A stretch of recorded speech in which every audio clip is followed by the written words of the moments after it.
Hello, I'm Banks, and today I'm here to talk to you about a YouTuber known as JerryTerry, or rather his connected universe he's been creating over the past few years. I'm mainly here to talk about today about his two main videos in the series and a few smaller ones known as The Boys Are Back in Town to Kill You and Kiss Me Kill Me. Obviously, these are parodies of songs coming around the 80s, and what's really interests me about these are not comedy parodies, these are horror parodies, and I think these might be the only ones I've ever heard. So yeah, let's just get right into it. It is important to mention that the first video we're looking at today, The Boys Are Back in Town to Kill You, is actually missing the annotations that were put there before they were removed from YouTube. I can't really do anything about this, and there's no records telling what these annotations actually said, so we're just gonna have to ignore these pieces of evidence that could actually be important to the story. The first video, The Boys Are Back in Town to Kill You, we're following a character who we'll be calling MC log into his computers that seems reminiscent of the early 90s. We know the exact date this takes place because it appears in a future video, but for now, we'll just come back to this later. After logging in, MC attempts to open a messaging service called GoreChat. Once he does, he starts messaging someone named ThinLiz76. ThinLiz76 is trying to warn MC about the boys, but every time she tries to make an actual accusation, the text bolds and changes fonts. We can probably assume this is the boys changing it as they don't want to be caught. Now, obviously, the audio is still the same thing as what she's trying to say, but since this is a messaging service, we can probably assume they're not actually being spoken and saying, meaning MC actually has no idea what she's trying to say. He might obviously be able to see the corruption, but he's not able to see what's behind it. Now, to be perfectly honest, this video isn't really heavy with lore. It gives us examples of what the boys are, what they do, but there's not much that really hints at what they actually are, except at the end, we do see two of the desktop icons change into Joey's head and an icon that says nothing that shows like a weird mask on top. This is actually a reference to Photograph, which I'll be going on in a bit, and it does explain pretty much what these things kind of are in Photograph. And there's a few other small details, like the font is going to be a huge thing. Every time we see this font, it's going to be implying that the boys are impacting us in some way. And also, at this point, Slapped is replaced with Kissed, which obviously I don't think is foreshadowing, but I think it does show like how they infect people. Obviously, I can explain this more in Kiss Me Kill Me, that's where the kiss comes from. So yeah, let's just move on to Photograph. Photograph is basically a shitpost for most of it. It's just a weird remix of Nickelback. But in the end, we do see comments talking about the thing that's on Joey's head. And then it proceeds to show pictures of this thing that appeared in The Boys Are Back in Town to Kill You on top of Joey's head. And we also see small flashes of text that is in the exact same font that is used in The Boys Are Back in Town to Kill You. So we can pretty much assume that the boys is this thing that's on Joey. So this basically confirms that the boys are not some type of demon or ghost or something. They're parasites. So they physically attach to people. We know this for a fact. And I guess it could be a demon or ghost. But we know for a fact these are some type of infection. And finally, pizza. We know this is related back to The Boys Are Back in Town and all the other videos in the series because it first of all has the boys font, and we do see a lot of people infected, but it's just not really important here. It's mostly just a shitpost. There's a few things here that could be important, but we don't have the context to understand it all. Like, we have all these people that are referred to as the boys, but clearly, like we've established, this is some type of infection here. I don't know why these people are so special, and they're not even infected. So I don't even know what that means. Also, if we're going by, like, this is all important, the CEO of Domino's might make a comeback here, might be important to this. Also Hatsune Miku. So, I don't think this is really lore relevant, but if it does, we'll come back to this. So now, let's move on to Kiss Me Kill Me. During this video, we can already see similarities to The Boys Are Back in Town to Kill You. First of all, it does start off on a computer, just like the first one, but this time it seems this is not the main character's computer. We'll be calling the main character FF here for reasons I'll be explaining later on. And as he's trying to log in, he does fail 3 times in a row and gets locked out before an error or something happens and he manages to get kicked on. Obviously, I believe this is some type of entity letting him on, but we'll be getting into that later. After logging in, FF attempts to look up the boys, Thin Liz, and Gorchat. The boys means obviously that he knows of them. Thin Liz also means he knows of Thin Liz and is either looking about her death or is suspicious of her. Later, it's confirmed she's not dead, so probably the second one. And finally, Gorchat. We don't know much about Gorchat yet, but it shows hundreds of files relating to it, which, probably isn't a good sign. And in addition to that, it does show that it was actually shut down after someone died using it. After this, he does find a file, which, whether you look at that, that's The Boys Are Back in Town to Kill You. The exact same video right there. And it also confirms that it takes place during Halloween of 1998. Now, as FF attempts to download this file, it seems to fail, and Gordcobb comes in, which Gordcobb's still around apparently, and offers to help steal the files, which I don't think he would be on a police database computer if he was supposed to be there, so that's probably not a good sign.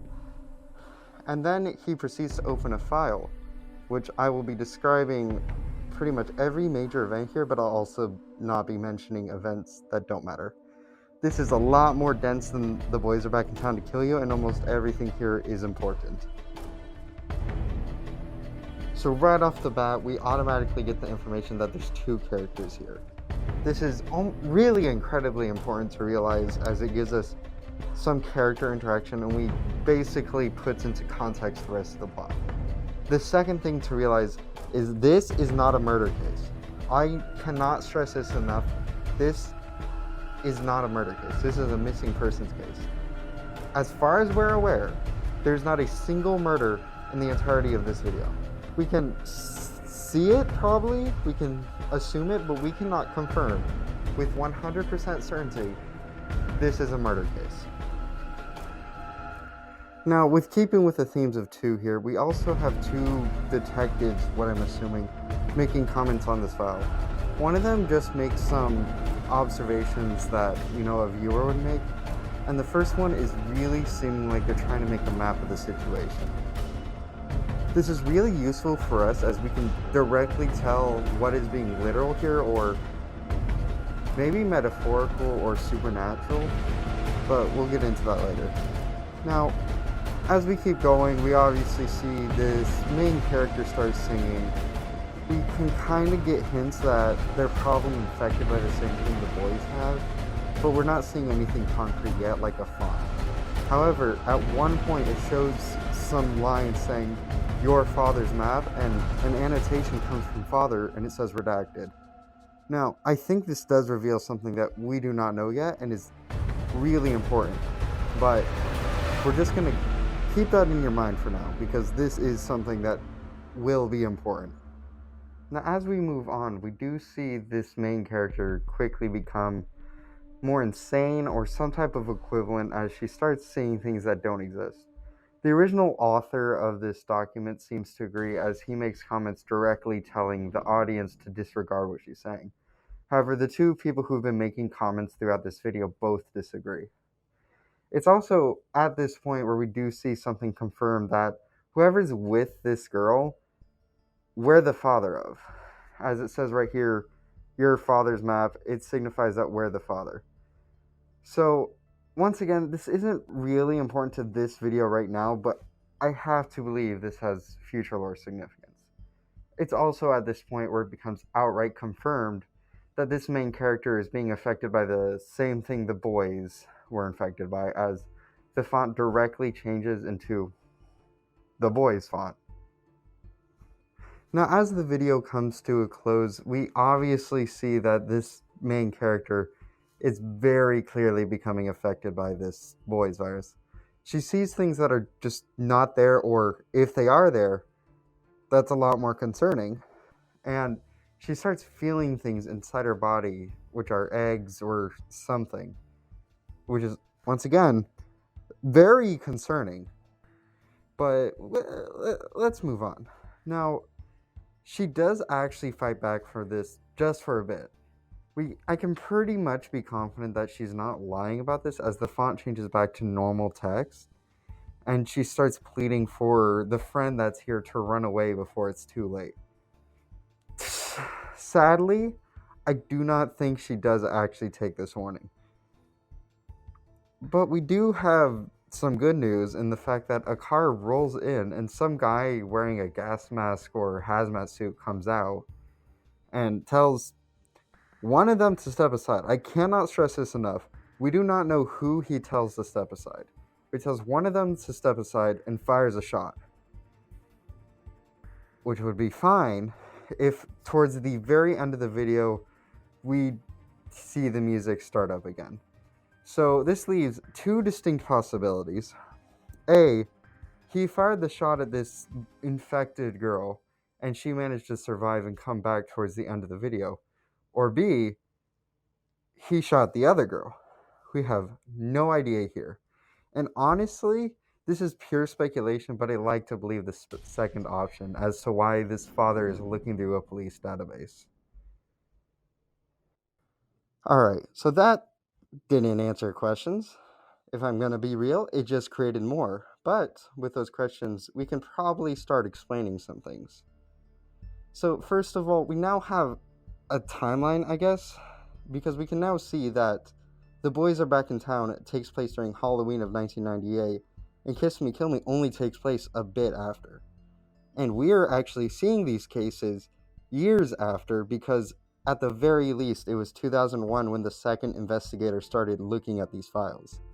And obviously, since we're seeing his notes, we were watching it after him. So because of this, there's a lot of unknowns here, but it does confirm this is basically a virus that is specifically transmitted through kissing, probably other ways, but at least kissing for now. So we can kind of assume that Lover here is infected. I don't think Friend is trying to infect Lover. I think it's the other way around. Because, I don't know. It's just what I have to go off of now. Obviously, they're going into the forest. I'm not really sure if he's trying to go somewhere secluded or they're just trying to go into the forest. Not really clear. They're obviously going to a location that is your map because you are the father of the friend. So that's concerning. And obviously, I want to point out here right now, it does say the map feels like human skin.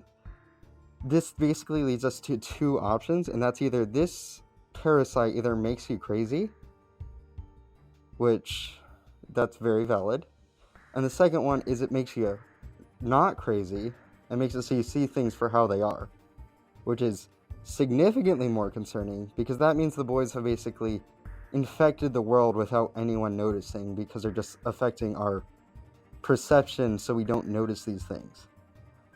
So either Lover is crazy and she's just saying it looks like human skin and we're just trying to figure out stuff about her daughter, which I'm assuming is why we're here, or it is made out of human skin. That's a lot more concerning for us. And yeah, that's pretty much all we have to go off of that. There's a few smaller things here and there. For example, there's this mystery third guy who is just there and shoots Lover. We have nothing about her. I think I've seen theories that this is actually us. But then why would we be going for the police files if we already had information regarding this situation? That just doesn't make sense to me.